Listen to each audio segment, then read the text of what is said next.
Hello friends, नमस्ते, प्रणाम। मैं सालू मिश्रा अपने यूट्यूब चैनल से स्वागत करती हूँ। तो आज मैं लेकर आई हूँ, बहुत सुंदर है ये नाच गीत। आप लोग सुनिए, जैसा भी लगे कमेंट में बताना मेरे फ्रेंड्स। तो आइए, देर न करते हुए अपने गीत को प्रस्तुत करती हूँ। मैं आशा ना पूरा विश्वास है कि आप लोग को इस गाना पसंद आएगा जरूर।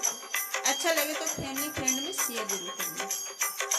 महला मोरा सोन राजा घरे चलियावा, भावना मोरा सोन राजा घरे चलियावा, घर चलियावा हो घर चलियावा, ठंडी के बड़े दिन राजा घरे चलियावा, ठंडी के बड़े दिन राजा घरे चलियावा।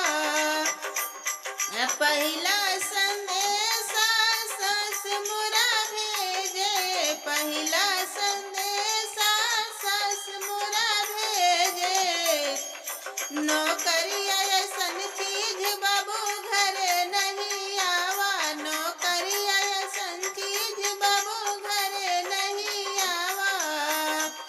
महला मोरा सुन राजा घरे चली आवा, महला मोरा सुन राजा घरे चली आवा।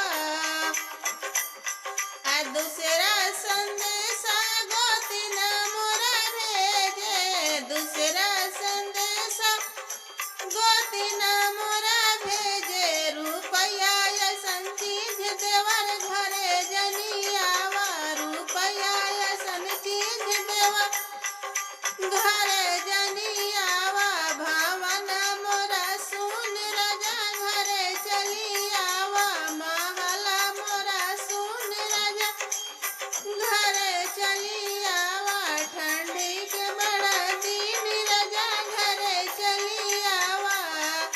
घर चली आवा हो घरे चली आवा, घरे चली आवा हो घर चली आवा, महला मोरा सुन राजा घरे चली आवा। तीसरा संदेशा ननद मोरा भेजे, तीसरा संदेशा ननद मोरा भेजे, शहर के सुखा चैन भैया घरे जनी आवा, शहर के सुखा चैन भैया घरे जनी आवा। महला मोरा सुन राजा घरे चली आवा, ठंडी के बड़े दिन राजा घरे चली आवा, घर चली